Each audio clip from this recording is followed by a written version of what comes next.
Hello, welcome to Fate's Wide Wheel. I am your host, Sam Fain, and I am thrilled to be bringing you 3 exclusive interviews this week on a super show of sorts covering Secret History, the latest episode of Quantum Leap. That's episode 206, the 6th episode of the 2nd season. And I am just delighted to be able to share the conversation that I had with Eliza Taylor, who plays Hannah Carson, in her first Quantum Leap-related interview. I do believe that there's probably one that aired on Access Hollywood already, but this was recorded prior to that. This is legitimately the very first interview she gave related to Quantum Leap, and the first she gave following the agreement, the tentative agreement ending the SAG-AFTRA strike. So I'm over the moon. It feels very validating to be able to have that, and I cannot express my gratitude enough to Drew Lindo, who also joins us, the writer of Secret History, because he is the one that helped to orchestrate all of this, and it was just such a thrill to be able to speak with him again. He's been on the show a few times. And of course, returning one of the very first guests associated with the new show to come on Fate's Wide Wheel, Dean Georgaris, executive producer and co-showrunner. So excited to have Dean back. Dean shares a lot of really wonderful information about the development of season 2, what was happening behind the scenes as they were basically prepping season 2 while still in production on season 1. Just a lot of excellent stuff, some of which we've already hinted at, even on Fate's Wide Wheel, that the fandom has kind of been talking about. But to get some of the confirmations that he was able to offer through the course of this interview is pretty spectacular. Eliza shares some incredible stories, including the story of how she was cast as Hannah, which I found to be just, I don't know, it was incredibly honest and open and fascinating to hear her process. And I think you'll really enjoy that story, as well as, of course, lots of stories about the production of Secret History specifically. Some wonderful stuff. So I don't want to talk too long before we get to all of that, but I did want to mention a couple of things right up front. First of all, if you're watching this, do me a favor, hit that subscribe button, like the video, leave a comment. It absolutely helps the show, helps the channel grow, and I certainly want to continue to do that. So please, please, please like, subscribe, comment if you can. Also want to give a huge shout out, of course, to the partner of Fate's Wide Wheel Studio, JJ Lendl, who designed the beautiful new logo that you see, the banners that you see on all of the websites, as well as the incredible Secret History poster, which is integrated into the graphic for this episode of Fate's Wide Wheel. I cannot thank him enough for all of his work and sharing his talents with the community. Head over to fateswidewheel.com. You'll find a link there over to the shop on Studio JJ, which you can order that print of Secret History. You can order it on a t-shirt. It looks amazing on a t-shirt. You can also order Fate's Wide Wheel associated materials like hats, t-shirts, etc. And there's some other really great stuff over there. And there will continue to be amazing prints and posters as we continue to discuss a lot of other stuff, not just related to Quantum Leap, although Quantum Leap obviously will still be featured heavily on the show. We're prepping an episode celebrating the 60th anniversary of Doctor Who, which I am thrilled to do. I cannot wait. Should be very, very exciting. We're going to be talking about the story of the Daleks, which of course will be airing on November 23rd in honor of the 60th anniversary in a shortened, trimmed, condensed, if you will, colorized version. So that's very exciting. We're going to actually record before we see that, but we've got lots of thoughts in general about the story, the history of Doctor Who, and there'll be a poster reveal. And I think JJ might actually be working up something a little different from what you've already seen. So that'll be pretty cool. Also want to give a quick shout out to Carol Davis. Carol Davis is a longtime supporter, listener, watcher, viewer of the show. Carol is also an author, most known to the Quantum Leap community for authoring the final novel in the novel range, Mirror's Edge. Carol has a new collection of short stories available. So if you head over to Amazon.com, do a search for Carol Davis, you'll find her short stories over there as well. Carol's been fantastic, wonderful, just, great friend of the show, and excited for her to have published some new stuff. So check that out. And of course, huge shout out over to Quantum Leap Podcast. They have some awesome stuff dropping right now as well. So after you've checked this out, feel free to head over and check out what they've got going on, including an interview with Drew and the director, Pamela Romanowski. I'm very much looking forward to seeing what she has to say myself. Also thrilled that Caitlin Bassett will be joining Fate's Wide Wheel again. She and I are going to have a conversation this weekend. I'm really looking forward to that.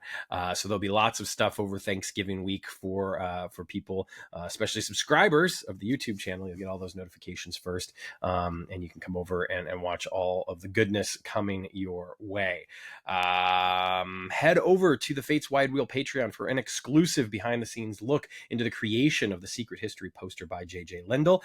You can subscribe at any tier, whether it's $1 to $10, whatever.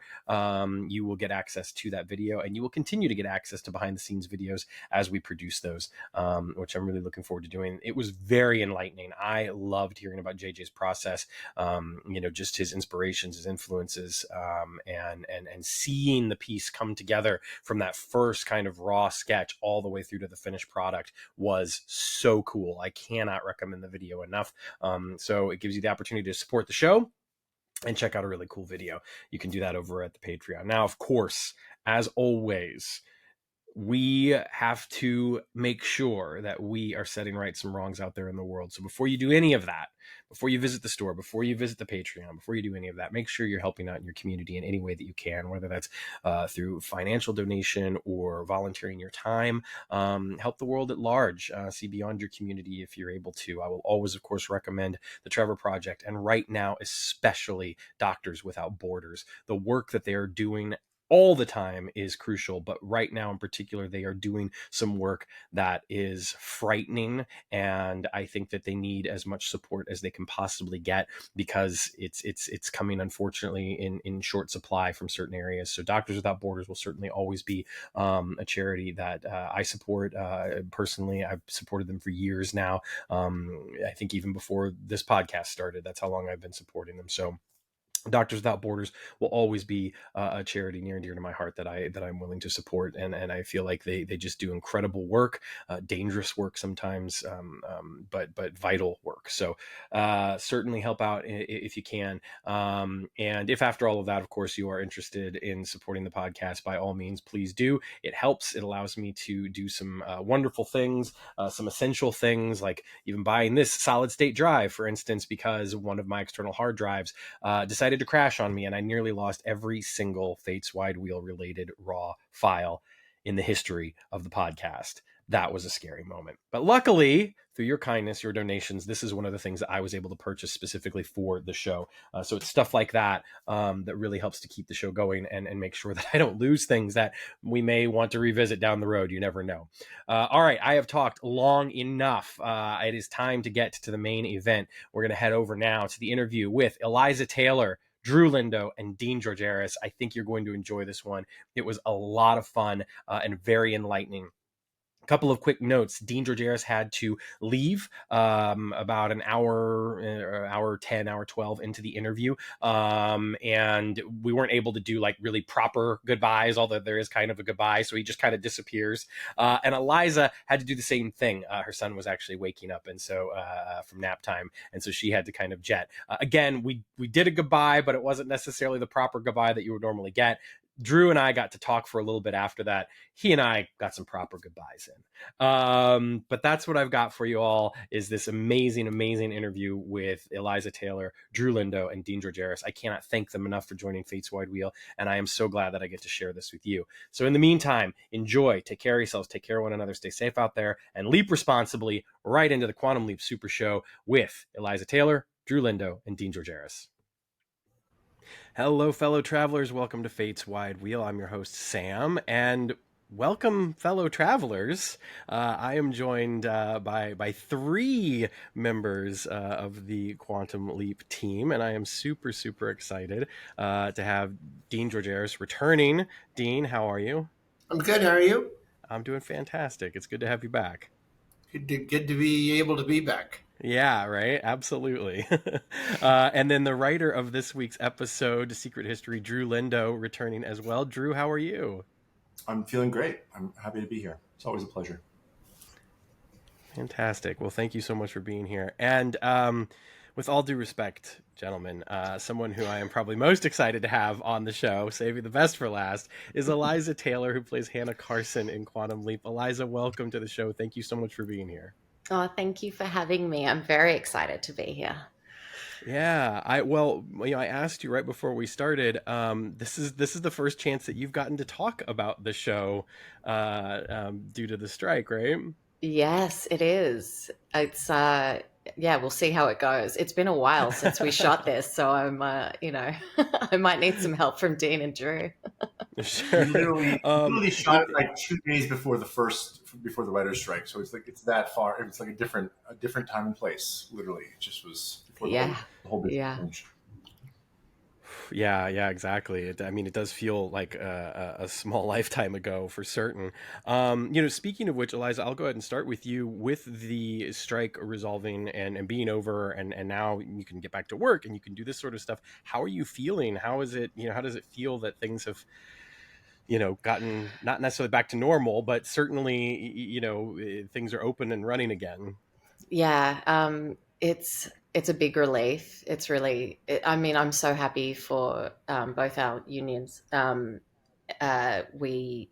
industry has obviously changed so much, and we needed a fair contract to reflect that. And gosh, I'm just so excited to get back to work. I've had an amazing 6 months with my little boy and my husband, which was really special. But yeah, time to get back out there. You know. Absolutely. Absolutely. In fact, I noticed, I believe you posted an Instagram reel. You have an appearance coming up, don't you, at like a convention? I do. I do. I'm going to Utrecht or Amsterdam is where I'm landing, and I'm doing Dutch Comic Con. So I'm really excited about that.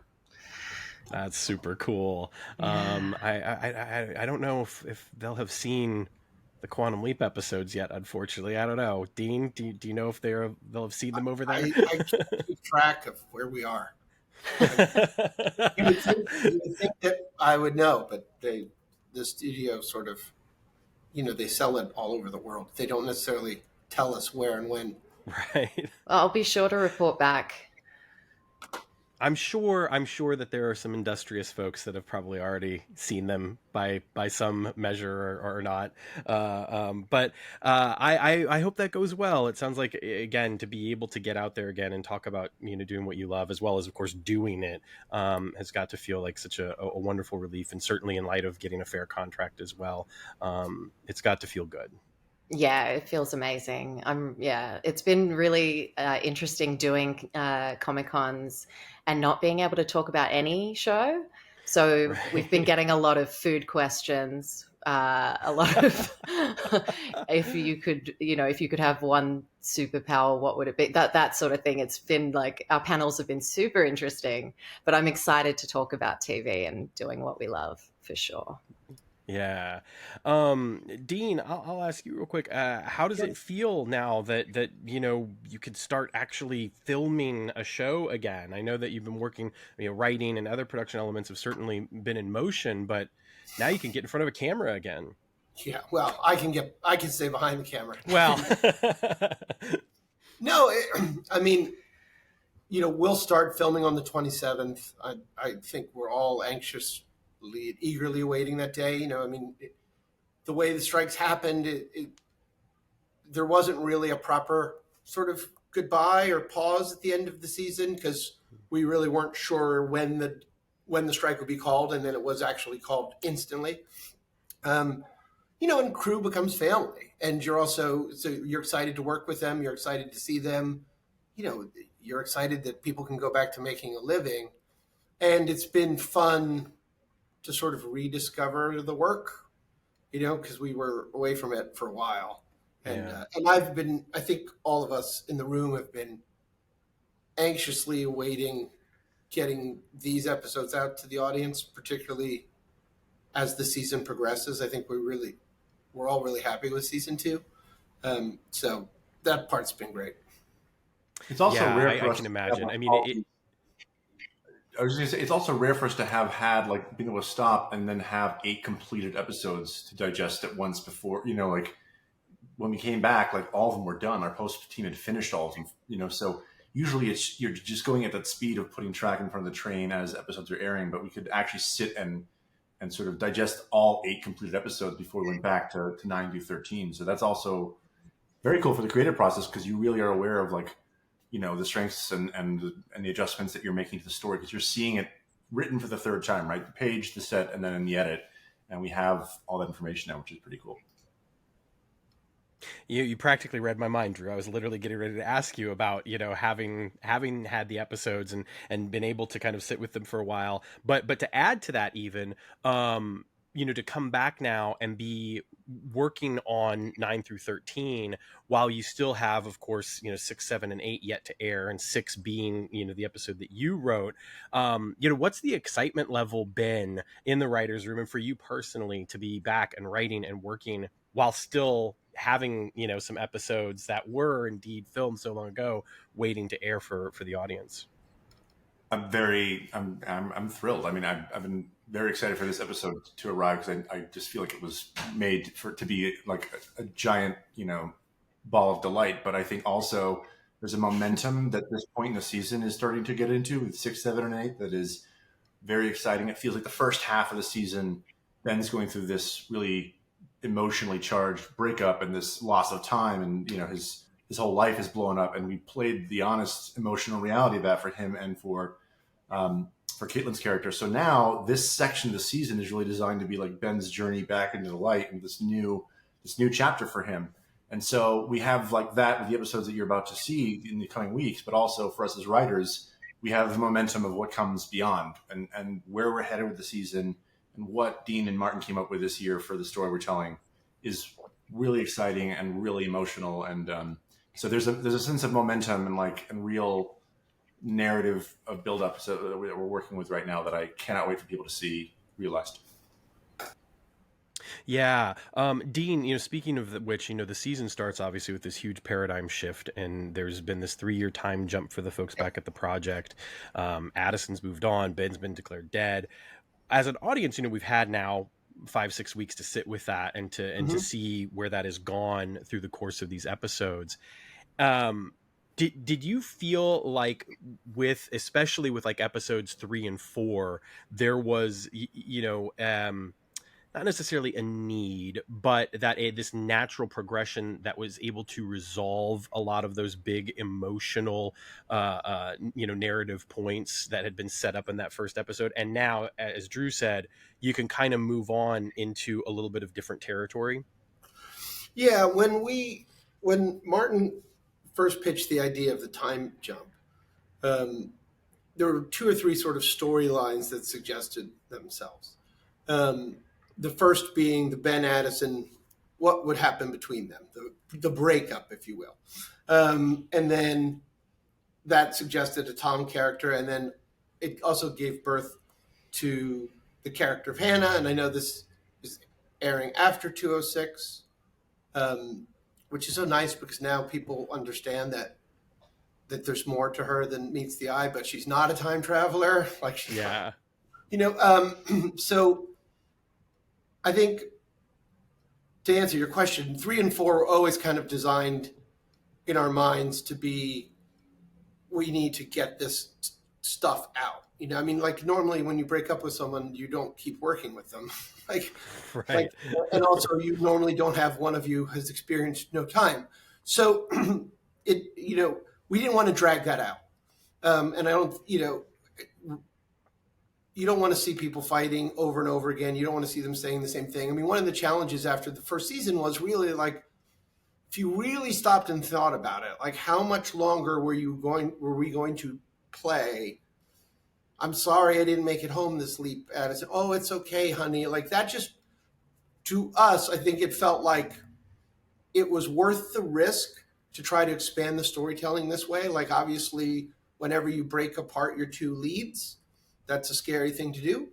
But it quickly opened up so many possibilities for the characters, for the performers, and for the writing room. Like to me, it ended up, I think it was a win-win-win, even though there may be risk involved. And ultimately, for the greater story, you know, I mean, there's no love story if there's no obstacles. I mean, like this, and we can't just keep going with the same obstacle. Yeah, right. You know, I think one of the things that I noticed in particular once we got to 205 One Night in Koreatown is that it seemed as though by moving past those first 4 episodes and being able to get through that character arc for Ben and Addison, that it opened us up in this wonderful way to play with these character arcs for everyone, which had been ongoing in those first 4 episodes as well. But it felt like 205 really focused in on the fact that like we can tell all of these different stories about this entire cast, this wonderful cast that we have, as opposed to being restricted to this myth arc or the just Ben and Addison and whatnot. And surprisingly enough, the episode does not like crumble under the weight of all of that, and you've got this wonderful ensemble. Can you talk a little bit about, and Drew, feel free to hop in on this as well, the the way that you navigate that path with so many characters and so much going on? Well, I think you're looking for opportunities. You map out your season, and I'll talk more about the character of Hannah in a second, because I think the whole journey of when we thought her up, auditioning Eliza, like that, the whole story is worth hearing. But you map your season out, and we kind of had an understanding of what Ben was going to be going through, and then we sort of understood what Addison was going to be going through and when, and then we were adding Hannah to that triangle, and Tom making it a quadrangle. And we sort of saw there were going to be, besides in every episode where we can now have actual character drama because 3 years have passed and they all are mourning the loss of Ben, we saw we had a few episodes where we were going to basically be able to we were going to focus on the leap, but we were going to learn much more about the characters that the audience had grown to love back at the HQ. We're always looking for those opportunities as writers. What you don't want to do is force them. You don't want to do the the car broke down and no one else is around, so I guess you in the accelerator this week. But it's been exciting to get to hand the actors material that was a little different than what they did last year. That particularly back at the HQ, they had to play exposition all the time, which, as Eliza can tell you, as an actress like that, it's not bad, but it's one dimensional. And also, I want to see Ben Song going through some things. I want people to know that it hurts to lose someone to time travel. It's really hard to dramatize an absence. Like we had all of season 1, and it's, oh my God, Ben's gone. Oh my God, Ben's gone. But none of us really feel that. Do you know what I mean? Like there's no real impact. You're not seeing an impact.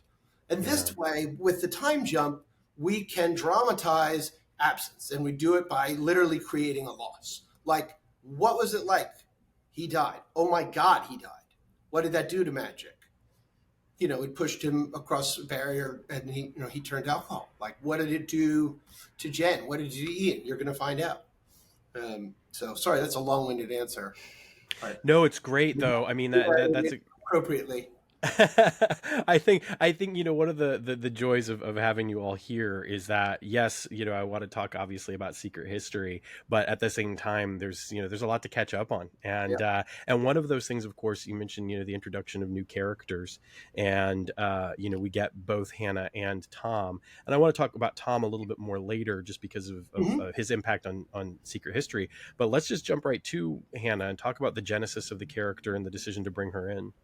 So once we had the time jump, one of the reasons behind it was we wanted Ben to be able to have some kind of connection during a leap. Because if you think about it, Ben is always having connections, but not as himself. And he never sees the same people again. And if you stop and really think about that, what a strange nomadic existence that is. And we wanted to see Ben have these connections, have these feelings. And so first thing of the time jump was realizing we could split Addison up. And the very second thing was this notion of Hannah.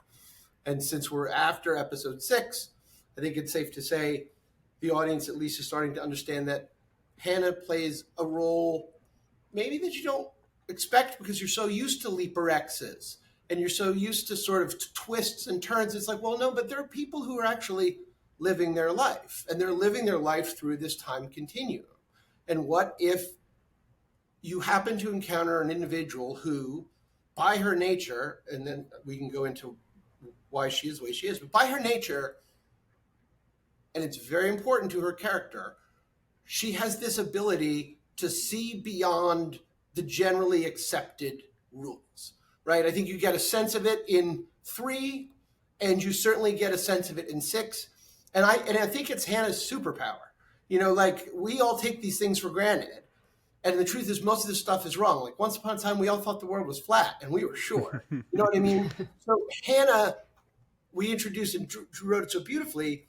You know, I love that it takes her a beat to process the time travel of it all. But it's not like, give me 50 examples. I still don't believe you. It makes perfect sense because some part of Hannah intuitively has always known that there's more going on than meets the eye. And that really appealed to all of us because it's kind of one of the things we wanted to say about Quantum Leap as a show and as a technology. Like, there's so much more that could be going on here. And so very, very early on, circumstances were such that I decided I would write a letter from Hannah to another character on our show. And I'll just leave it at that. And it sort of became for me like once we did that letter, I kind of knew, and I think we as a room understood her whole arc, which was really fun because it's neat to, as a room, write a character among several writers and feel like when you look at it as a whole, you're like, yeah, it feels as if it was written by one person. I mean, I remember reading Drew's script and thinking, oh, like like he's got the voice exactly right. It was just, it helped that Dean had written not only that letter, but also Dean had written, you know, we should talk about the audition process that Eliza absolutely crushed. Oh, right. Because there were like 3 huge permutations of her character. So there were like 3 different sides that Dean wrote that was to capture the complexity of who she was. Eliza, do you want to talk about what you just did so exquisitely when you were reading for the part? Because she has multiple incarnations that kind of come across in those sides that were like super clear to everybody. Let me set the stage. Let me set the stage for her. So we actually did, this part was important enough that we did chemistry reads, and we did them in person because COVID had waned. And so we had a list of, like, we sort of narrowed it down to 4 or 5 actresses who we absolutely loved, none of whom, we were like, none of them are going to do this. Like, they're all too, right? Like, and we got to do 4 chemistry reads in person. And Eliza was, were you in Hawaii? Were you in Australia? I was in Hawaii. So the most amazing thing was, and she did her chemistry read with Ray via Zoom. Wow. But they, you know, I'll say this and then, sorry, I'll let Eliza talk. But again, by the time we get to the end of the season, I think you'll see how many different qualities Hannah has to have in order to believe the story we tell. And I think we all just saw Eliza and Ray on that Zoom. And I remember Martin and I were like, again, we were like, do you think she's going to say yes? Like, oh, she's not going to say yes.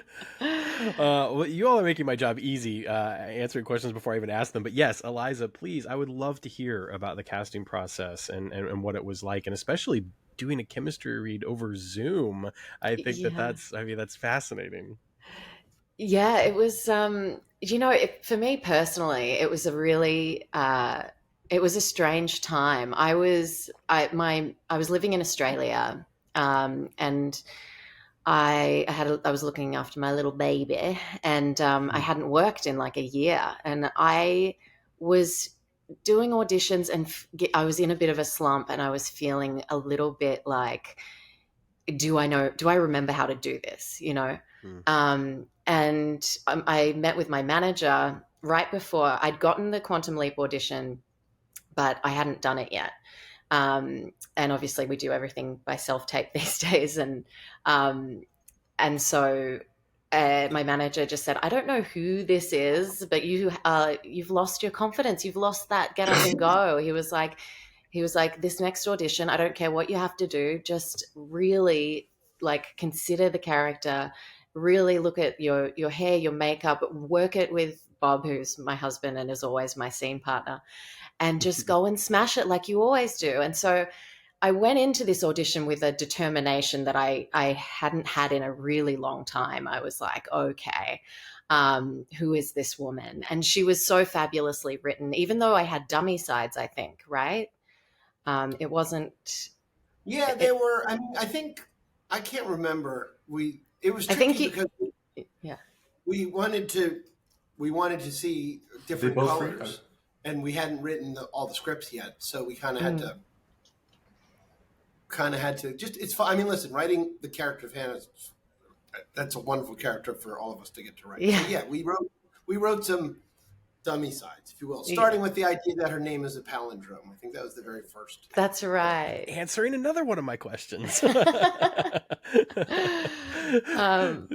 Yeah, but so I went into to film this self tape, and I was just I felt like I knew her, and I felt a very similar determination to her in the scenes that I was doing, and I guess that came through because a few weeks later I had the chemistry read.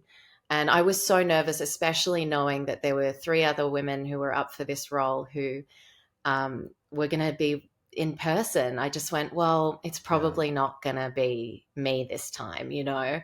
But there was instant chemistry, and it really, something did click via Zoom somehow. And I got off the Zoom and I went, you know, I think I might have it. That's awesome. And here we are.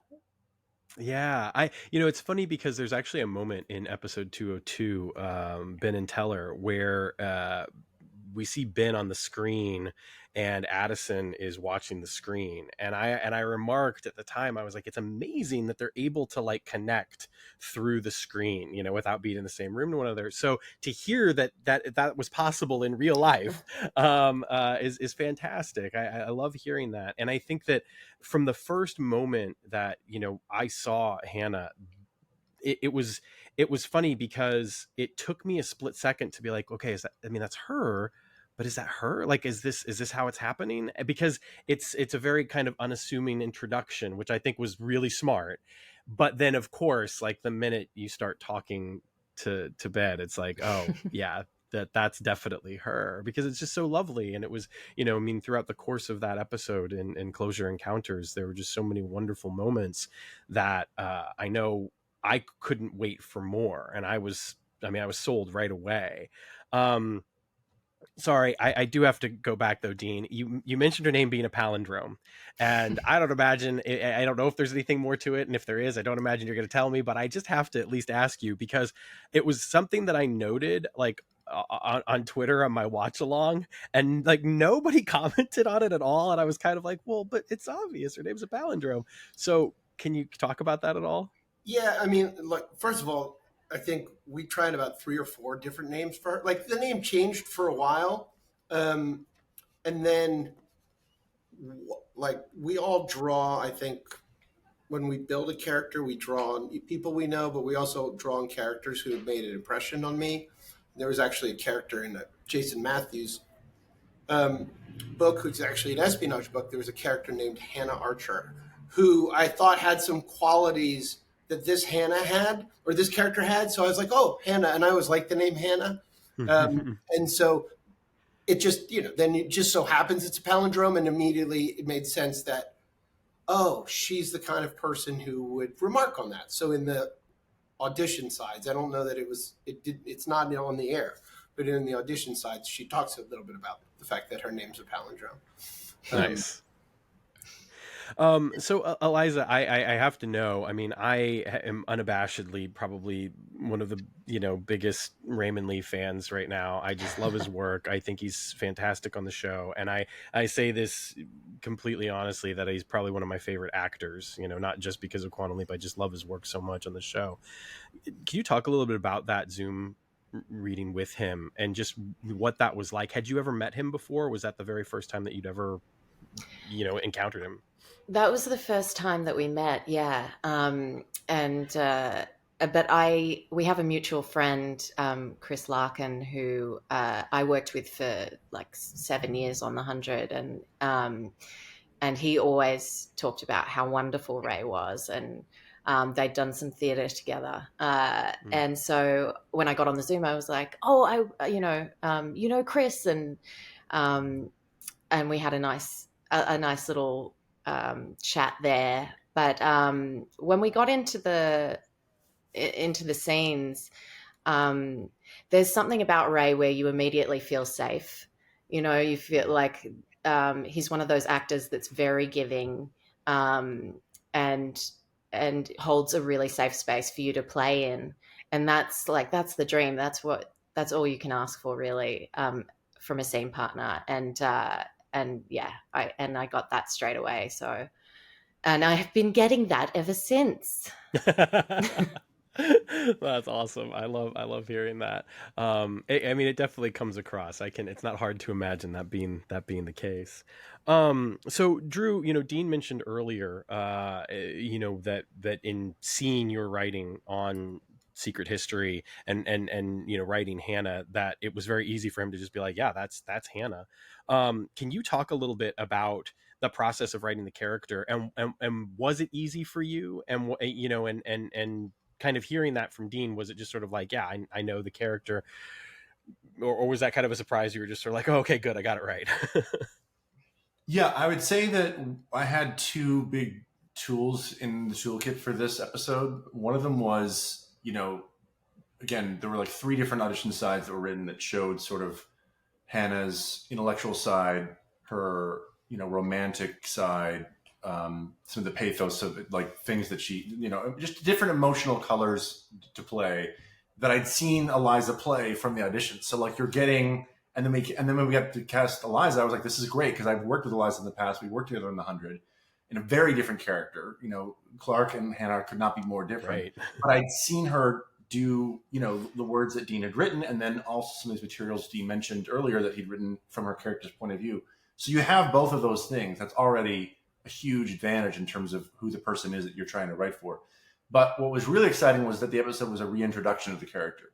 So we meet her in this sort of unassuming peripheral state in 203, and 206 is designed to be like her real, unveiling to the story and to Ben. So that's an opportunity for me as a writer. And I remember something Dean told me when I started working on the story was, because every week Ben meets somebody who has a dream or an obstacle or something that's really in history has gotten them down or defeated or destroyed them, and that Ben's going to help them overcome. And something Ben said, that Dean said at the beginning was, she's not downtrodden. Like, we know she's a woman in the scientific academic world that is completely male dominated, but she's amazing. She's not downtrodden. So just that little instinct helped me quite a bit, because it was like, okay, so what if instead of it being a person who's desperately in need of help, it's somebody who actually has an indomitable spirit and doesn't know that she's going to lose. She doesn't know that her history is going to be doomed to some degree. She's going to be held back. She believes she's going to break through. And we've all been there. What Eliza spoke about in her audition process, it's the same thing with any artist. There are points in your career where you're like, I thought I was going to do something great with my life, but I'm not sure it's going to actually go any farther than this, or, and that became very personal, for me as well as an artist, where you all have moments of doubt where you don't know what's going to happen or where it's going to go. So that gave it a beautiful quality to the story, right? That Ben and the audience knows Hannah's future is not as bright as she believes, but we love her because she's still chasing it. She knows the odds and she's going for it, and she's not deterred. So that really gave a great framework. And then also, I think when I got to the first scene of the Stellarator and the Pocket Watch, I was like, she's playful, like she's fun. she's there's a mischievous quality to her, and so all those things came together in a real way. And then at the end of the story, like what we were building to that felt extremely personal to me was the dynamic of a finite romance. You know, the feeling of a train leaving a station. I've been in those situations where you meet somebody and you know for one reason or another you're not going to have a lot of time together, and it supercharges your time in a way. It feels very vital and very intimate, very immediate. So this feeling of like at the end of the episode, once that secret's out, there's a sense of not wanting it to end was, again, super personal and very relatable. So I would say it was a joy to write. I had so much support and so many great resources and so many great people to work with on it. And then the only thing better than writing it was watching it be filmed, because seeing Eliza bring her to life in such a way and find humor and wonderful little moments of pathos that I didn't even expect, like it was just a dream come true. So I had everything I needed, I would say. I mean, I certainly think so. Having witnessed the episode now a few times, I think that's absolutely true. To go back just a little bit, can you talk a bit about just kind of breaking this episode and what, especially again with the first 5, you know, being a little heavier and having all of this, you know, character drama that kind of has to be resolved. And then of course we get One Night in Koreatown, which, you know, does this amazing stuff with magic, but also has a very, you know, a very different, a little bit heavier kind of story element and plot to it as well.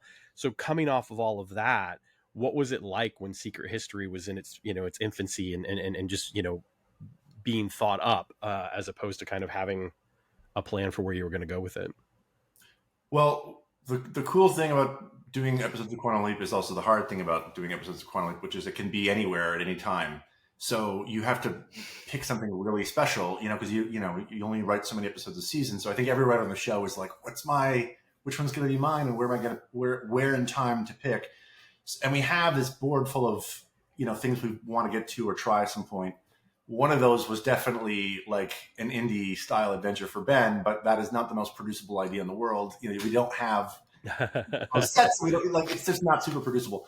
And then also separately, I'd been really interested in exploring Operation Paperclip in the show, because it is a piece of American history a lot of people don't know about, and I wanted to get into it. And then somewhere in that world, I started looking into Princeton in the 50s and Einstein and Matterhorn and fusion and all this stuff that was going on in one place. And that sort of crystallized for me that like I could bring both of those elements into a story taking place in Princeton, which would be a really rich, interesting, cool point in history, especially for Ben. It'd be a place he'd want to go, which is not always the case. A lot of times we're playing the fish out of water of, oh no, I'm in this situation. I have no preparedness, but to see Ben go somewhere he would love to visit and be surrounded by his heroes and so much.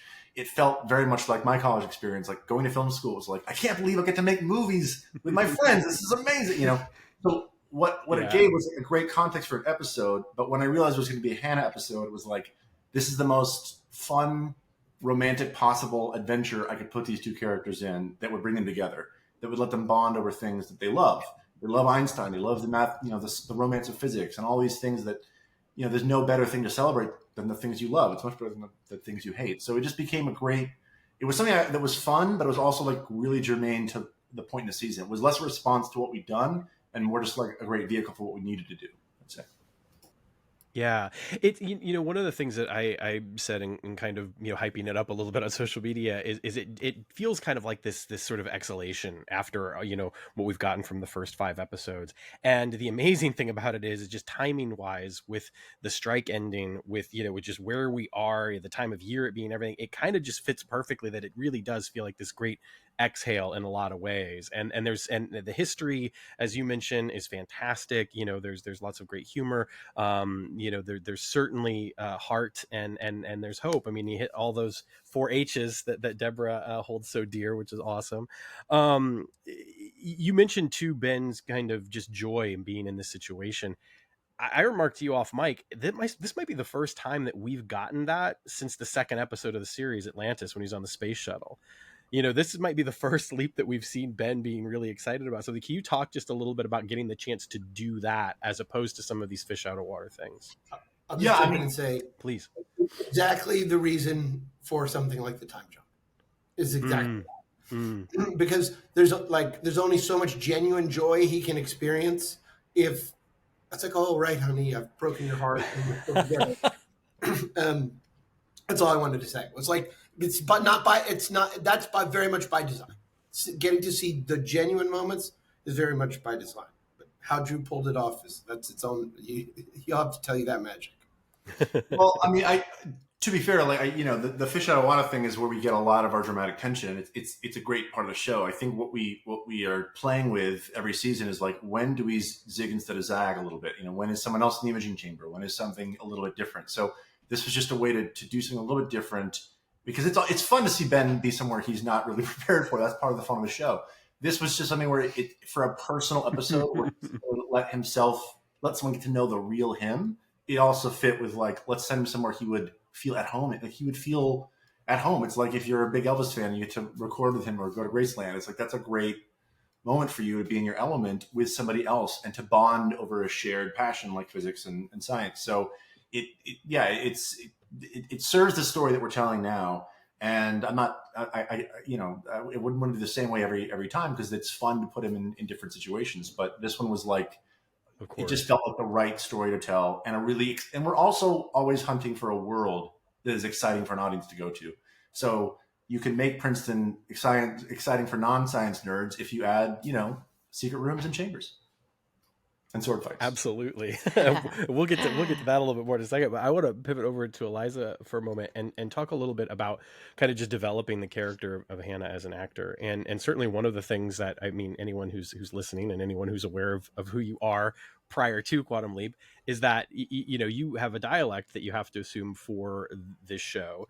But one of the things that I found fascinating about your dialect in the show is that it feels at once like, yes, I mean, that's an American dialect, but it also feels a little classic. It doesn't just feel like somebody who walked in, off the street today. Could you talk a little bit about your work with that, but just also in general, kind of like, building Hannah and your approach to the character? Yeah. It's funny. I actually, in my chemistry read, I went a little too hard on the old-timey 1940s accent, and Dean and Martin were like, can you just reel it back a little bit? So it's funny you mentioned that. Yeah. Take it down 100%. Because I didn't actually do that in my original audition. It was something that when I got these new sides for the chemistry read, I went, ooh, it's something I just... something about that dialogue just it clicked me into 1940s America. But developing Hannah is, I mean, she's a dream character, and I've come from playing very, very dramatic roles, lot of blood, sweat, and tears, in my previous work. So there's something so beautiful about Hannah. I think she, Dean kind of, Andrew have said it all. It's, she just thinks differently. She sees the world in a very unique way. And, but she's also, that's not something that bogs her down. It gives her this perspective that's so different, and she has fun with life. She doesn't, it's like she doesn't see this lifetime as a beginning, middle, end. She sees the possibility of living a life beyond that, and that makes her really playful, and that makes her really have fun with her surroundings, and it's a joy. And it's there's some really beautiful moments and really comical moments as well that I've gotten to play with, and there's a lightness to her that I just adore. So yeah, being able to bring all that to life and kind of but also it's really interesting to be playing a character through different points of her life. So I've had to think about that as well. When we first meet her, she's a real, she's a young lass who's trying to figure out what she's going to do with her future. And then when we see her again, she's matured and she's got a little bit more kick and, class, and she's feisty, I, I'm trying to, as we go along, I'm trying to bring different things to her because, she's aging and she's evolving. So that's really interesting to play with episode to episode. For sure. Yeah. I mean, it's definitely something that I picked up on, and just kind of knowing the conceit of the character ahead of time, even it's like, what a unique journey for an actor to take because, yeah, you're not necessarily getting that same sense of progression that you often find in other work. You are getting these little snapshots. How much of that do you think, from your perspective, because obviously your number one scene partner through all of this is Ben, is Ray, and so like in that respect, what's it like to kind of shift? And obviously, Secret History is certainly the biggest picture that we get of Hannah thus far, but shifting from the waitress in New Mexico to being the assistant and researcher at Princeton, and now having knowledge of who Ben really is. How did that kind of shift your perception of the character, and specifically again, working directly with that one character, how does that kind of affect the way that that progression might take place? Can you break that question down for me and just like... Yeah, if I can. I don't know if I'll be able to, but I'll try. So, no, it's okay. The idea of, as you mentioned, like, going through these small snapshots of the character, and the way that we see Hannah as viewers is that oftentimes, almost all of your scenes are with Ben. And so knowing that you have this kind of touchstone, as an actor as well as the character, I'm curious how that might affect that journey, that progression. I see what you mean. Yeah, I mean, okay, cool. I'm glad somebody does. So sorry. No, it's okay. It was a weird question. No, yeah. So I think that obviously in the very first episode that we meet Hannah, her interaction with Ben changes the course of her life, and so coming across him again 10 years later, however many years it is, I think it's 10, isn't it? Yeah. Okay. And then discovering who he really is, the real Ben. It's hard for that not to completely change the course of her life again. She now knows that this thing is possible. She now knows that something that she's probably theorized about in her many studies of, physics and time and space is real. And, I think that's definitely something that we're going to see throughout the series, how that affects her and the way that she interacts with the world. The other cool thing is for the episode is you're seeing her, what Eliza's playing so beautifully is she's interacting with Professor McCoy, and then there's these little grace notes in her performance of familiarity, of deja vu, of a spiritual familiarity.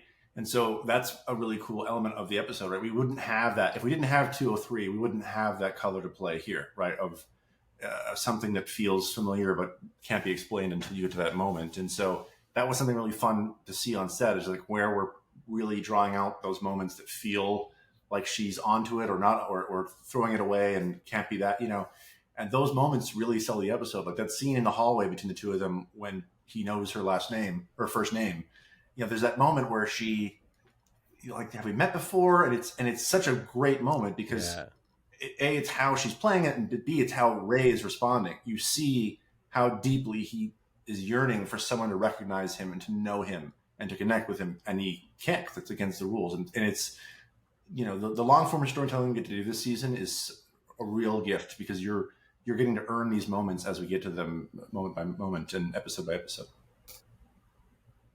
Yeah, I mean, one of the things that I've really, really enjoyed about these first 6 episodes is that I feel like the focus genuinely feels more on the characters than ever before. And that's not to say in the first season we didn't get to know who these people were, but there was also a lot of other stuff going on, and a lot of other questions, and trying to figure out like, why did Ben leap and what is going to happen next. And I think with this season, the lovely thing is that there's been less question of well, what does this mean or what does that mean, and more a question of who these people are and what they're going to do about the situations they find themselves in. And of course, I don't want to give short shrift to the other new character, because we do get another new character. Dean, can you talk a little bit about Tom? And certainly I want to get to you, Drew, as well, because I think you do some really lovely stuff with him. But I'll start with you, Dean, and can you talk a little bit about the genesis of that character for this season? We, again, absence is really hard to dramatize.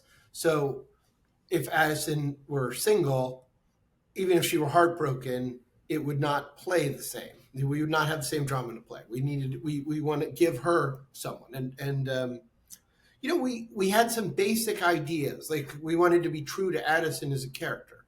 Like Addison wouldn't pick a bad guy. Like Addison wouldn't pick a jerk. She probably had her bad boy phase when she was like 18 or whatever. But like, she's clearly out of that. And I don't think she would pick a Ben Song clone either, So in a lot of ways, we started defining Tom, making sure like the box that he fit in actually became fairly small, because we were like, okay, it would be someone she encountered. They would probably have a shared grief history, felt right. And then, the challenge was, because of the pace of the storytelling, knowing that it wasn't really going to be until 6 that the audience would get to see a personal side of it. And I honestly don't even remember when the room thought of having Tom be the hologram. But I just thought Drew did it so beautifully. Yeah. And I thought Peter played it really just, again, understated, like not like, yeah, this is where my wife and I met. Like, and yeah, it hurts, but it's not like bawling, sobbing, bawling, it's just another human moment. But that was one of those ideas. I remember when we were first talking about it, there are 2 things in this episode, I think Drew and Eliza and Peter and everyone pulled off that were pretty, tip my cap. The first was getting Tom to be a hologram in a way that I actually I bought it. I didn't mind it, and I appreciated it. I didn't know I wanted to see it until I saw it. And the other thing was coming up with a way that I would believe that Ben Song would say to her that he's a time traveler. Which is, it's such a pet peeve of mine that people spill these big secrets for not very big reasons. But to force, the way Drew built it, to force Ben into a corner of Hannah is inadvertently going to deliver this to the Nazis. There is, and I don't remember if she actually says it or not, but more or less says, there's nothing you can do to stop me. Right? So there's later there's one thing that you might not be expecting. And what what I think is so remarkable about that, though, if you think about it, is it's also because of Hannah as a character that works. It's just someone else, we've seen this one plenty of times. They don't believe it. They storm out. They spend 2 scenes. They think about it. Oh my God, you're right. But the way Drew set it up and the pace did, and the desperation, and then the performances, I found myself believing that Hannah would believe. That was when we went over the season. I remember I was like, that's going to be hard. I think we'll give this one to Drew. I was also concerned that I was on set. It was I really hope Eliza and Ray can sell this, because it is a huge churn. And they both sell it beautifully, but also one of my favorite moments of the episode is when she's adjusted to it. She's like, "How long are you here for?" It's a complete gag at a certain point, because she's just already in planning mode. You know what I mean? Let's just figure out, let's make sense of it. But back to Tom for a second. It's funny, TV writing, because I worked with a researcher on this episode, and it's funny how the science and the sciences and the TV writing, this interesting overlaps. One of them is like scientists share information to encourage further studies and breakthroughs in their community. And in our TV like think tank environment of a writer's room, everybody's work builds to the next person's work, and we build off of whatever comes before, right? So, for example, in 204, there's this beautiful bit of character work on Tom, and I believe some of the stuff that Dean put in the script where you're getting this philosophical vibe from him, and how this notion of sacrifice is intrinsic to Quantum Leap, and he's a very stable, very capable guy. So when we get to when I realized we get to 6, I'm like, oh, we're in the middle of the season. So at that point, it feels like the right time to go, okay, what does someone this capable and this unflappable in the world's most awkward situation, which it is, like you're with your girlfriend or seemingly dead fiance in the past, what is under the surface of that? And so finding a way to get it in the way it felt right for Tom, who's a very, very controlled guy, was a fun challenge for the story, but it also gave us another color to the leap, right? Which is that as exciting as it is for Ben, as exciting as it is for Hannah, there's a bittersweet nature to it for Tom, because the better the memory, the harder it is when you lose somebody, right? So it was a beautiful place for him too, but it hurts now a little bit, and it's something that catches up with him. And it also gave Caitlin something new to play too, which is she's been through so much grief this season, but to see her be the mountain to the weather in that at that point in the story, and to really emotionally be there, and be patient with someone getting someplace on their own, it fueled the story both for plot of like, why would we need Tom to go in there? But it adds something emotionally to the whole episode as well. Yeah, I mean, one of the things that I love is when Tom comes out of the imaging chamber and he says, "I miss my wife today." I mean, it got me emotional both, or all three times I've seen it now. And I love that Addison's response is, it's complicated and it's messy, and that it's not, oh, it's okay, don't worry about it, everything's going to be all right. It's not, there's no easy fix. Like, it's just this, instead it's this acceptance and this admission of like, yeah, this is really fucked up, but it's gonna, we're gonna work on it, and I'm gonna be here for you, and I'm gonna support you, and I just really enjoyed that. Going back real quick to the moment with Ben's reveal that he's a time traveler, I ended up getting my notes out because I wanted to, just for credibility's sake. But the thing that I wrote down is you can't see it. I wrote down fucking magical, because I think that the scene works so beautifully well, and it just the tension, the build up. She's leaving, she's taking these notes, and we know what the stakes are, right? I mean, we've been told how awful this is going to turn out, and for him to just sit there and say, Agent Robert Cook, and the reaction and everything that comes after it works so incredibly well. And one of the things, Eliza, that I love about it, and we see this multiple times with Hannah, is like her mind is working so fast, right? Like it's always working, and she's always thinking about these things. What's it like to kind of get into that headspace of someone who is clearly connecting the dots, not just like 2 times faster, but maybe 3 or 4 times faster than, the next person in the room? Oh, definitely 3 or 4 times faster than me. She's smart as a whip, and it's like, it's so fun to play, but it's, I mean, getting into that mode, and especially with Ray or with Ben, who is also like, who is on her level. And so when those guys are figuring something out, it's so simpatico. It's just like, it's like bang, and then we'll do this and this and this, and it's this beautiful rhythm that they have. That took a lot of rehearsing, and Ray and I spent a lot of time on it off camera. Like, when we were filming those scenes, we spent our entire lunch break just on set going over it without anyone around, so we could just be ready, for when the crew walked in. But it was so fun. It was like rehearsing a play in a lot of ways. That day, it was, there were so many beats and so many gear changes that we had to nail down to make it engaging, and not just be like a transfer of information or an information Right. overload for everybody else. So that was so much fun. And I don't know that I've ever rehearsed something like that or had the time to really get it right. And so when I got to watch it, I was really proud of what we put out there. And yeah, it was super cool. Yeah, It's it really works, and again, it's lovely. It's like a 7-page scene, but I mean, it's broken over 2 acts, but it's like 7 pages. And our amazing director Pamela Romanowski was like, "We're gonna have to block shoot this." So all the prep Eliza's talking about, we got to watch it on set because we ran it from beginning to end every take. They just ran it again and again, and so you're watching it. It really did feel like you're watching a play because like that's way longer than a traditional scene. I mean, it's 2 scenes, but it's really one. And so they were so down, and the choreography and the movement and everything was. It's a very complex scene with big turns, and I am exceptionally proud of both of them because they really, the way it builds and the score, everything about that moment is as special as it should be because they just absolutely delivered. Yeah, I completely agree.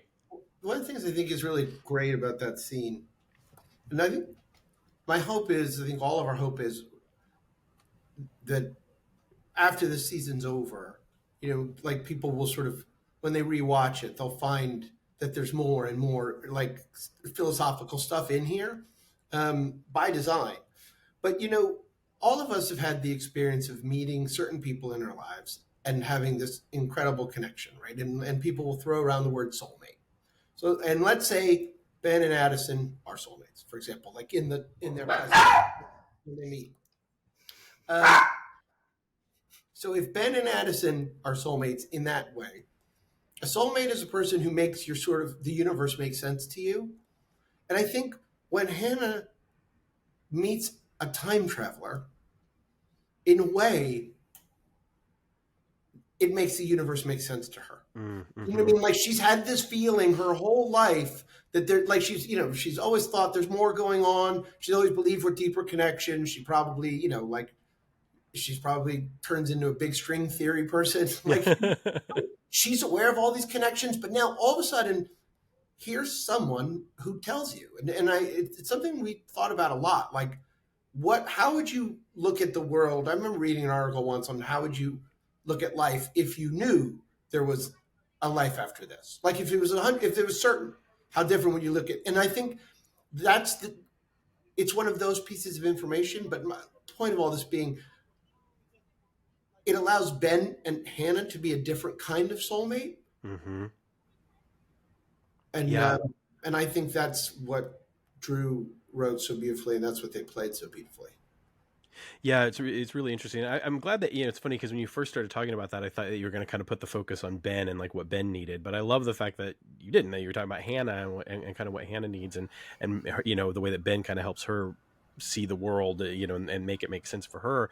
Because at the same time, like Ben, what he needs, and I think what he gets from Hannah is it's a little bit different, right? Like it's this idea that like I can still connect with another human being, which is incredible. One of the things that is so incredibly lovely, and Drew, you mentioned score a second ago, and I'll go and throw this to you first, Dean, is that I don't know if this is what it's called, but I'm calling it that and have been calling it that since Closure Encounters, is Hannah's theme. And whenever we see Hannah, or certainly in Secret History, when we see Hannah in an important moment, that piece of music that plays is, much like the scene, fucking magical as far as I'm concerned. Yeah. Can you talk a little bit about that piece? I mean, what I can talk about is that our composer, Daniel James Chan, he's been our composer from episode 1, season 1, and all he has to do with his team is score a completely different kind of show every week. So Martin and I, you give notes on everything and score comes last. And like we've almost no notes to give Daniel. It's almost a running gag between Martin and I of just like how blown away we're like, well, he's not going to blow us away again. But that I think I don't want to speak for him, but again, the chance you can do themes for characters like Hannah. And that's one of the reasons you create characters like Hannah or Tom. These recurring characters. But I'm glad you noticed that because the music is deserves to be recognized on the show. I really wish the score could be somehow. Yeah. I mean, I absolutely love it. And it reminded me a great deal of a piece of music from the classic series. Actually, there's this piece called The Leap Home Suite. And it when Sam leaps home at the end of season 2, spoilers for a show that's been off the air for 30 years. There's this piece of music that plays, and it gets me every time. And it's the same thing with, with Hannah's theme. It's lovely. Eliza, what does it feel like to have your own theme? That was a lovely little surprise that I was not expecting, but I'll take it, and it's awesome. Yeah, I mean, I like I said, I just love it. Drew, can you talk a little bit about the we talked about Tom and obviously the kind of the role that he plays and bringing him in and having that terrible awkward situation between he and Ben, but then kind of like offsetting that with the fact that it's Tom's there while Ben is also with Hannah. And so it's kind of this interesting dynamic that we've got going on. Obviously, Hannah's not aware of Tom, at least not at first. And so, that putting the three of them together in the same room and being able to kind of write that scene. Well, we always get to, it's always a fun part of the show, Ben caught between the observer and the person who's really there. And I won't spoil much, but there might be, there's lots more fun like that coming up soon, perhaps. But I mean, I think the fun part of making Tom the observer for the episode is that he's not familiar with working with Ben. He's familiar with the military background. So in a military background, you give an order and somebody does it, and that Ben's not a soldier at all, and that's a whole other. And he doesn't like him very much. It was just a great way to mix things up and also complicate Hannah's perception of who this Professor McCoy is, because he's acting very strange at different points. But no, I mean it's always fun to write those moments and figure out when to lean in more or less. But I think we do have fun with. You get opportunities with who you have or don't have every episode. So we didn't have Ernie this episode for scheduling purposes. There were a bunch of scheduling things that kind of moved pieces around, but what it can give you is opportunities. So the opportunity to have nobody available to go into the imaging chamber was a great element for the story, because it forced this weird buddy energy between Ben and the guy who stole his fiance. So, and also, if you're team Ben and Madison and you don't like Tom very much, that's okay, because you can take that journey with Ben and start to see him as somebody else than just, the enemy. Yes. So it was just a great opportunity to mix things up, which we like to do. And then we also, like to go to formula at times too. So it's always fun to mix things up. I just really appreciated the fact too, and you mentioned it, is that Ben really kind of comes around, especially towards the end, and I think part of that is because we start to, and this happens for the audience as well, because I will absolutely admit it's the first time that I felt like I really saw Tom as a human being. Like, I was very intrigued at the end of 204 when Tom espouses the theory about Quantum Leap being sacrificed. Like, that was just sort of like, oh, that's really cool. But this is the first episode where I really felt like I saw Tom the human. And the wonderful thing that happens is that it happens in front of Ben as well. And so I feel like Ben is able to kind of like see this human being as opposed to the bastard that stole my wife or my fiance. And I really appreciated that, because the scene's lovely too, between Peter and Raymond, and I just think that it's a really great moment there when they see the tree, or when Tom sees the tree. Which I really appreciated. Speaking of that tree, you hid some stuff throughout the course of this episode, didn't you, Drew? Yes, but here's the thing. I'm not going to say who S and D are, because everyone has ideas. Some people think it's. I've heard people say is it's Scott and Dean? Is it Sam and Donna? It's whatever you want that S and D to be. But maybe it's the name of initials for podcasters. We don't know. We'll never know the answer for who those people are. But that's time travel for you. Exactly. No, that's it was lovely. I liked it. Another thing that you threw in there is I noticed that Ben gets called Future Boy at one point, and I'm curious if that was intentional, a little nod to the classic series. No, yes, it was, but also there was a moment where I was toying with the idea of can we show the old show Future Boy on our TV from the original? Because in the original series, Yeah. it goes to, but that was in 1957, and you all would have crucified me for it. So I did not put that in. Yeah, it's very, very wise, very wise. The internet can be unkind sometimes. Huge credit to the writers' room and Drew for knowing that Oppenheimer was going to be a movie that would be a giant hit set in Princeton in the 1950s about nuclear power. Who knew? Right. I watched the episode and I'm like, oh, it looks like we were inspired by Christina. Well, one of the things is, I mean, not for nothing though, there is this wonderful parallel, for instance, between that film and in this episode, certainly talking about the nature of atomic energy and being used as a weapon, and I love the fact that one of the moments that really stands out to me is when Ben rips the page out of the journal and hands it to Hannah, and my expectations were subverted. Because I just thought like, oh, she's gonna, hide this page on her person or somewhere, or something like that, and maybe it'll fall into the wrong hands and they'll have to get it back or something like that. And instead, she burns it like right away. Eliza, I'll go and throw this to you. I mean, that's a bold choice. Can you talk about Hannah's decision to burn the page? Yeah, I mean, that's Hannah for you. I think, it's really, I think it's really a really beautiful moment because within that scene, she's gone from, okay, buddy, I think you're losing your mind to wait, you're a time traveler. Okay. Great. Well, how can we fix this? To, I completely trust you. And if you're saying that this is going to change the course of time for the absolute worst, then I'm in that split second moment, she goes, I'm going to make sure that this never gets into the wrong hands. And I love that about Hannah. I love that she, and her relationship with Ben. I love that there is just instant trust and knowing between them. And he trusts her. He leaves her with the page, and she trusts him on his word and burns it. And I think that speaks a lot to their relationship. Also, Yeah. I'll be. Just to say real quick, please, Drew. Yeah, I have to give Dean credit for that scene because originally we had like story construction wise, the page was going to go with the journal, and Dean was just like, I don't believe either of them would let it leave that house. So that's why that moment happens, is because we and thus. Hannah has photographic memory as a way to keep him alive. That Dean guy, he's got some good ideas. No, I mean, again, Drew's idea.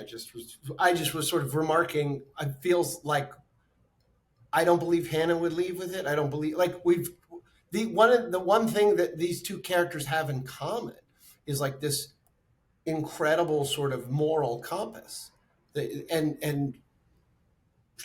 But I love, it's one thing to write, she burns it, but like the way Eliza does it is just so great. Just like duh. Like, yeah, I'm burning the most important piece of paper in the world. What's end? Yeah. Yeah. Which is, I mean, that's exactly what that scene needed. Well, it is interesting too to think about the fact that it is locked away in her head now. Like, like she remembers it. Whether or not that means anything or not for the future, who knows? But I mean, the fact that she remembers it is pretty cool. One of the things that I wanted to mention is that like there, in an episode that is filled with so much fun and so much humor and adventure and action, there were some surprisingly moving moments throughout the course of the episode for me. And I mentioned obviously earlier when Tom comes out and says, "I missed my wife today." I mean, it was just, I had to do everything I could not to just crumble. The other moment, one of the other moments that stands out, of course, is the end of the episode. And I'd love to, Eliza, get your perspective on this first before I ask Drew about it. It's just, I mean, it's so incredibly lovely. It's as magical as the time travel reveal. Out of everything that you could ask Ben, you ask what his name is. And it's beautiful. Can you talk a little bit about that and your perception of it? Why Hannah asks that question? Well, I mean, yeah, credit to Drew on this one. Like, it's just such a beautiful end to the episode, and I, I mean, her asking that question, it's really, out of all the things she could find out about the future, or um, what he's done, where he's been, she's falling in love with him. She wants to know who she's falling in love with. That's the most important thing to her in that moment, and I love that. But shooting that scene on that day was so magical. I think it was just like lightning in a bottle. It was one of those perfect moments where, the sun was setting, we had that golden hour moment. The crew were all locked in and knew exactly what they were doing. We knew what we were doing. And yeah, I think we got it in a couple of takes, because there's very little time for that perfect light to be where it was. And I remember after the second take, Drew came up to me crying, like he was like, that was it. So was Pamela. Our director was also crying. We were One both thing that's not crying. clear for the audience who's watching this, Drew is like 6'7". Like, which you would not know looking in the screen. So like, Eliza, back me up on this. Like it's He's a gentle giant. The handsome Hagrid coming to her in tears. I want to make sure you have the picture right, because it's great. I'm going to run, but thank you for letting me be a part of this, Sam. You guys keep going. Oh, yes, of course. Thank you so much, Dean. I really appreciate it. I'm so glad you were here. Eliza, let's do it again for 2-8. Sounds great. Thanks, I would Dean. love that. Yeah, I'll just real quick say that we had, our amazing DP Anna Mortagani was very insistent on shooting that scene at the very end of the day, and you normally don't do your most important scene at the end of the day because you risk running out of time. And she was like, "The light will be perfect," and she was so right. We had like grips like with reflectors like running out of frame as the camera turned. It was just one of those things where you have the cast is so dialed in, the production team is so dialed in.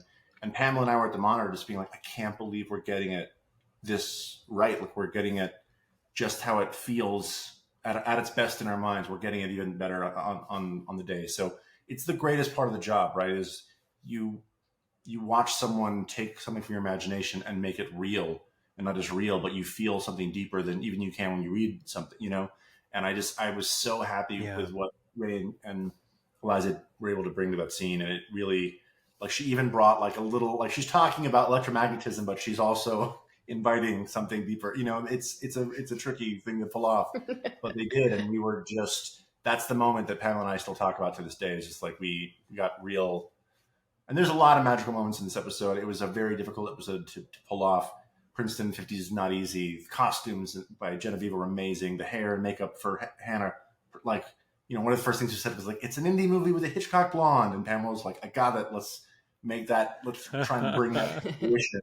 So I think I feel very lucky and fortunate that we had the cast and crew that we did in this episode, from ADs to DPs to everything, to really realize the best version of it. Because in our minds, it was like making a movie, and it has a very sweeping cinematic feel to the whole episode because we had just the best people working on it. So.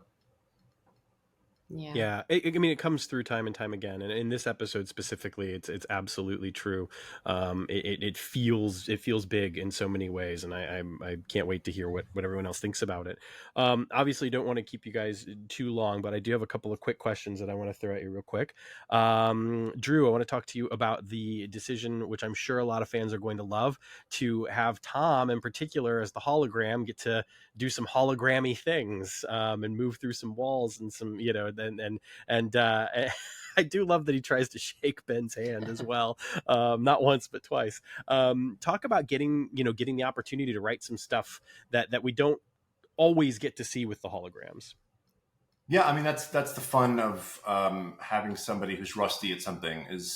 It gives you comedy, but it also gives a character room to grow. So whenever someone goes in, and Jen, we've seen it when Jen went in the first time in season 1. Like it's a learning curve. It's different. It's weird, but it's also, you see a little bit of excitement too from Tom, which is different for him, because he's getting to literally rediscover his own past, but he's on mission, but he's a hologram. So it's whenever he's such a capable, unflappable guy that to show him a little bit rusty or bad at something is great. It's just something different for him to play, and then also just to see his and Ben's working relationship evolve to get to a place where like Ben is listening at the end of the episode to the hologram. It is trying to take some of these directives to save the day. It's fun to play. Yeah. Yeah, I completely agree. Eliza, one of the things that I love about Hannah is that throughout the course of this episode, especially, she just shows so much agency and oftentimes is, pulling Ben out of the frying pan just as much as the reverse could be true. Can you talk a little bit about the fact that she is kind of this active heroine in this episode and that she's not just, by any stretch, any kind of damsel in distress or anything like that. And we see this intellectual side so often, but we also get to see this more, physically adventurous side of her as well. Yeah, I mean, that's what I love about playing Hannah is that she's by no means a damsel in distress. She's so switched on, and I mean, it really is a joy to be able to play a woman, especially in that time period, who is so going against the grain in every respect. I think that one thing that makes Hannah so special is she is more than she appears. She's she looks the part. She's very put together and beautiful, but what she's got going on under the hood is like next level. She is so quick thinking and funny and smart, and she has so many layers, and I love that about her. Yeah. Well, I mean, even something as simple as the use of the Stellarator and using it to play the gag on Ben in the beginning, but then of course using it at the end to kind of save the day and get the sword out of Donovan's hand. It's lovely, and I just think that the one of the things that comes shining through over the course of this episode, and we saw the seeds of it quite frankly in her first appearance, is that playful quality lends itself to this very kind of active, adventurous side as well. And then throughout the course of this episode, that intellectual side shines through, but so does the romantic side a little bit, which is really nice as well, because it's just this, we keep getting these new dimensions to the character, which I imagine has got to be a lot of fun, right? Yeah. There's something so open about her. She's open to a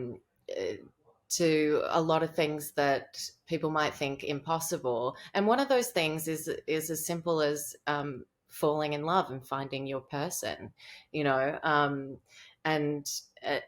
it's like she accepts whatever situation she's thrown into with such grace and a sense of humor, and I just think that that's so special. Yeah.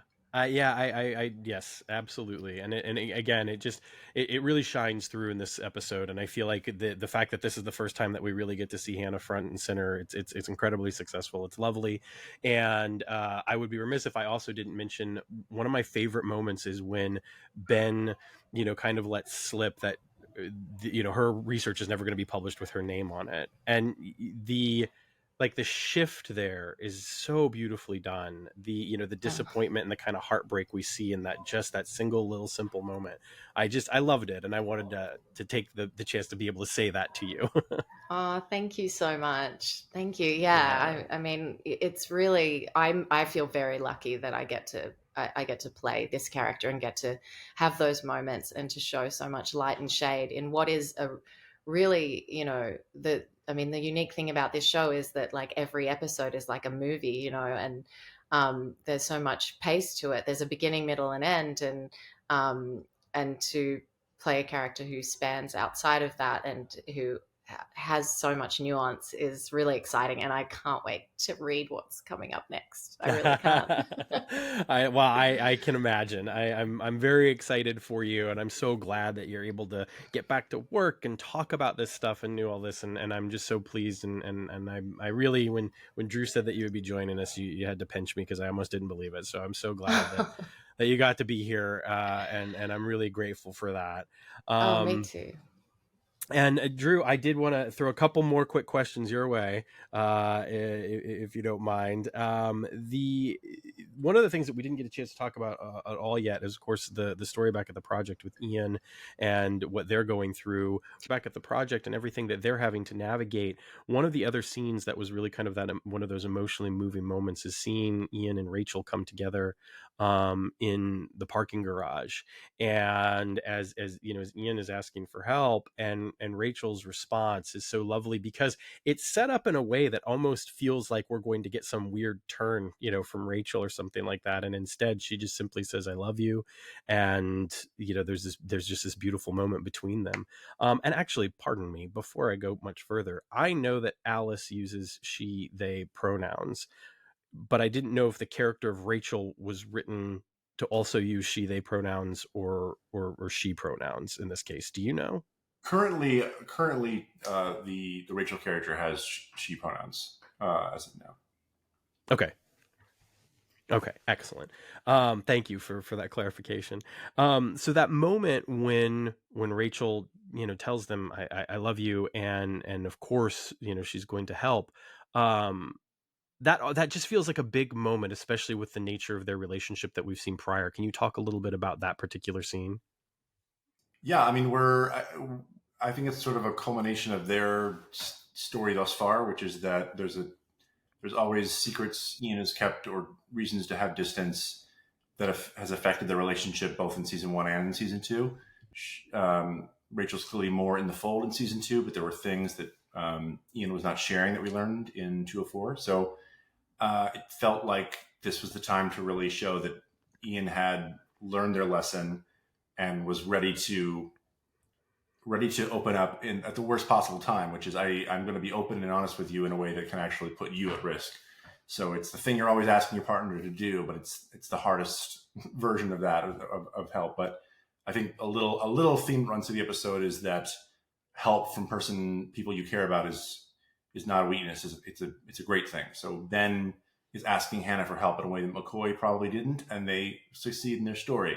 And in the story, Ian is asking Rachel for help, even at great risk. And by doing that, they have a shot at outmaneuvering whoever this mysterious antagonist is. So it was great for their journey, but also it kind of, you know, the risk of technology falling in the wrong hands and all those things that are happening in the Leap is also happening in modern day. So it fit together nicely, but it was an important step for the two of them to take just in their relationship. Yeah, absolutely. And again, I thought that it was done very beautifully. One other thing that I wanted to mention, of course, is that Jen gets some awesome stuff to do throughout the course of the episode in bringing the humor, because I mean, so much of what she does as the hologram in this episode is just so humorous.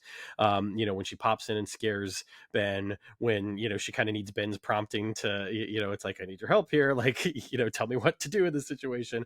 And I just love the fact that, you know, she's written not only as comic relief. Obviously there's some very active stuff she has to do later in the episode, but when kind of approaching, you know, the character of Jen, who hasn't necessarily had a ton to do up to this point in the season, and getting to see her kind of in that observer chair, what was your approach to bringing her back in? Because we hadn't seen her as an observer, of course, since Ben Song for the Defense. Well, truth be told, originally Jen was not the hologram of the episode, so that's a bit of a scoop. We had a last minute. Originally, Ian was going to win rock paper scissors, and then we had a very last minute scheduling emergency where we did not actually have Mason for that chunk of the story. So it suddenly switched, and so 6 and 7 sort of swapped around who was on hologram duty a little bit. Originally, the idea was that it would be Ian and Ben bonding over their mutual admiration and love and sort of nerd affection for Einstein and physics and Princeton and holy crap, look where we are. When that came out, and that would have been really cute to see the two of them, you know, that infectious joy. What it gave us when it became Jen was just a contrast that was really nice, which is that Jen is not exactly from that world. Jen is more, you know, cybercrime and you know, hustling and you know, some, you know, a shady background gone better. So it just gave us an outsider perspective and more humor to play in terms of, like, it's a giant steampunk hamster maze. It's not really anything to her other than Yes. that. Like, so or whispering in the hallway when she doesn't have to. So it gave us some fun stuff to play. But also, I just thought Nanrissa was super. It was a very cute dynamic because even though this is not her world, her seeing Ben in his world, in his dream leap to some degree, it's adorable to her. It's very sweet, and she is bonding with him over this thing that it's his thing, but she gets to see it through his eyes, which is nice. Yeah, well, it's so great that I feel like, it feels, for whatever reason, more this season, and maybe that's just because we've had fewer episodes and there's been more interaction, but it just feels really nice to see more interaction between the folks at the project and Ben, through use of the various holograms and stuff. So I've really enjoyed that aspect of it. Did you know ahead of time that you were writing the kiss between Ben and Hannah? Did you know that that was coming, or is that something that you were just like, I'm gonna have them kiss? Caitlin Bassett loves to tease me about this because I've written a kiss in every one of Ben's episodes. Like, he got kissed in the episode, he got kissed in the Bodyguard episode. I felt like, but this is the first time that Ben kisses anyone other than Addison. That was a question in the room, and I felt strongly that at this point in Ben's journey and in the season that we needed to see him initiate something that he wants. Because I think the powerful thing about the episode when I watched it is that every week he helps someone and bonds with them and falls into a dynamic with them. But this is an episode where I really feel like you're seeing this unspoken yearning from him, and Ray underplays it so beautifully, like that moment in the hallway where you can't tell her that they met before. He's desperately yearning for this connection as himself, not just as the person he's inhabiting, that Hannah is able to see. On some level, she is seeing who he is. She doesn't know what it means yet. She can't put it all together till later, but she is recognizing him. And to be recognized and be seen is a big deal, especially in a lonely existence where you're leaping all the time. So I just felt like that's the strongest choice for him as our protagonist, is that I'm not going to wait. I want this moment that's so vital and so fleeting to matter the most it can. And so that's why it happens. It has to be something that Ben feels like he's in a new chapter. And it's not a story we would have told in season 1. He was in a committed relationship, but he's also right. He's at a big point in his life now where he's searching for something, that he can't have. Yeah, it's lovely too, because one of the things obviously that we talked a lot about on the podcast or in the classic series in particular was the element of consent, and how oftentimes, there was this kind of odd sort of idea of like, well, they don't know that that's not the person that they think they're kissing. But I love the fact, of course, that Hannah knows that this is someone else, that this has been, and I love the fact that that was the way that this occurred, as opposed to it being some sort of, it's not Ben taking something, right? Like, it's right, not, it doesn't feel. He's not taking advantage of somebody in front of him who thinks he's somebody else. And also, we're getting into a little bit of the emotional reality of what it's like to be this time traveling guardian angel, which is that he does have these really intense connections with people, and then he never sees them again. And that's a hard part of the job, is that it's like being an actor, but with much higher stakes, is you have this found family or this found romance, whatever it is, and you're ripped away and have to go on to the next. And so having a moment where he can just talk about what it's like to be him to somebody who knows who he really is that's a form of intimacy that he doesn't always get to experience. And it was just a beautiful moment to get, that felt like, when I watched that kiss at the end, it feels a little bit like the old series, like those moments that you could end an episode on, but it feels like it's a huge beat for the character, because, even in Trilogy, I don't think Abigail ever knew who he really was. So it does feel like a new territory. Yeah. Well, and one of the things too that I love about his description of his life now, this is my life, is that it's there's some positivity and some optimism to it, right? Like you accomplish in a few short lines of dialogue this lovely thing, which is to give us kind of the full scope of Ben's feelings on being a leaper. Like, yeah, it's kind of lonely, and this is all I get to do, but I get to meet so many wonderful people, and I get to do, and it just feels really complete, and it doesn't feel like I'm just being left on a downer. It doesn't feel like it's all sunshine and roses. I really love that's what we get, as opposed to one side or the other. Well, I'm just your stock hero and have to love and accept this, or yeah, or I'm moody and I will depressed. I'll give major props on that to director Pamela Romanowski, who directed Leap Dare Repeat last season, and who did just the most phenomenal job with this episode, both in prep, on set, and in the edit that I didn't get to participate in it at all. She cut this thing together so beautifully with our editor Piper. But one piece of direction she gave Ray during that scene was like, because there were takes that really you were like, oh man, it's such a heavy burden. But she had him. She just gave one adjustment where it was just about like it's mixed. It's beautiful. It's sad, but it's beautiful. And so it had that little bit of positivity to the performance that gave it one extra color. And I love that. It's my favorite scene in the episode. The whole episode, for all of its fun twists and turns and sword fights and magnets, it's all building to a moment like that, building to that ending. So it feels satisfying to me every time I get to watch it. Yes, I and with good reason, and I love the fact that we can kind of end here, but like the idea that in that particular moment, what you just described is the writer, the actor, the director, the editor. We talked earlier about the cinematographer, what she had to do with that scene, like that sense of collaboration to accomplish something like that, and accomplish something that's just so beautiful and feels like such a wonderful way to close out this really beautiful episode. Because like you said, it's this wonderful adventure. I mean, one of the first comments I made to you after I saw the episode is it's like it's what I would have played in my backyard, and yet so much more. And I really, really appreciate that. And it definitely has those 4 H's. And it just feels like such a wonderful, beautiful place. Again, I hope I'm not making too much of a big deal out of it, but coming after the actors' strike, ending, coming with where we are just at this time of year, coming after the last 5 episodes, it just feels like this beautiful kind of like exhale of like, wow, we get to do this. Like, even as an audience, right? Like, we get to do this. We get to visit this world every week. So kudos to you, to everyone involved. It's a really great episode.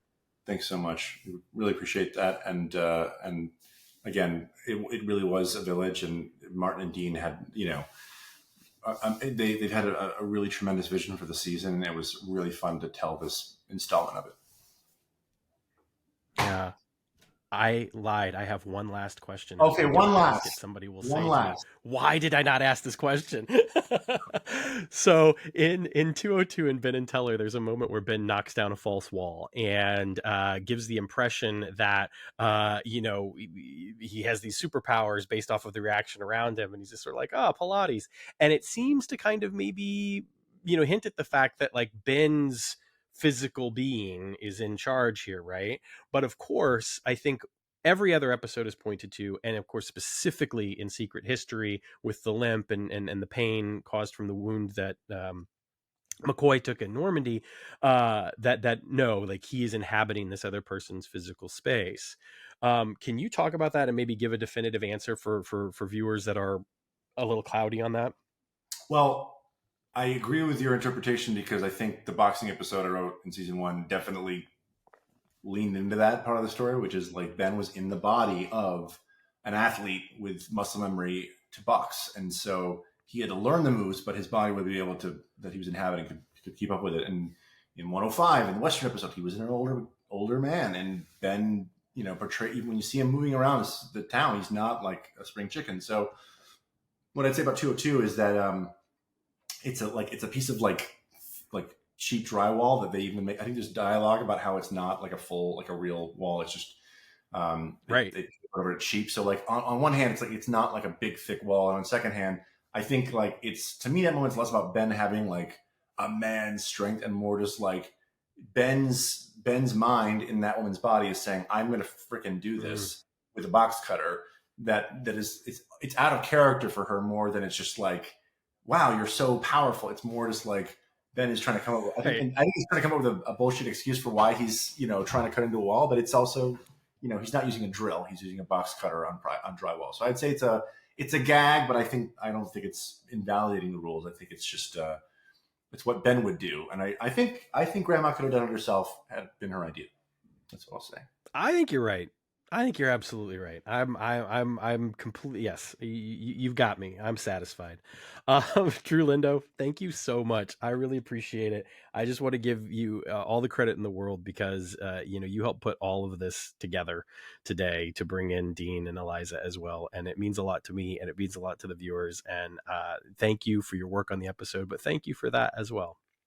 Well, thank you for covering our show and all that you do to embrace the community, because it's a really, I will say that the Quantum Leap, the Leaper community is just, it's an amazing, positive, it really carries the spirit of what the shows have both been about. So that has been a welcome relief in the dark, sordid corners of the internet. It's a nice little ray of light. So until next time. Absolutely. Well, I can't wait to see what's next. And thank you so much for bringing all of this together today to talk about Secret History. It's a fantastic episode. I think people are going to just love it. I can't wait to see what JJ Lindel's poster is going to look like. And yeah, it's always such a pleasure, Drew. This is like the fifth time that you've done the show or something like that, because you did a couple of parties. Listen, this should be the last one. We should just call it now because it's just end on a high note, right? It's just too much. But the thing is, look, is if you keep going, then you can take the crown from Dean. Never. Dean's permanent. He's got the red rope at the table with the name on the placard there. So I'll come. All right, thank you so much, then. Yeah, absolutely. Take care, Drew.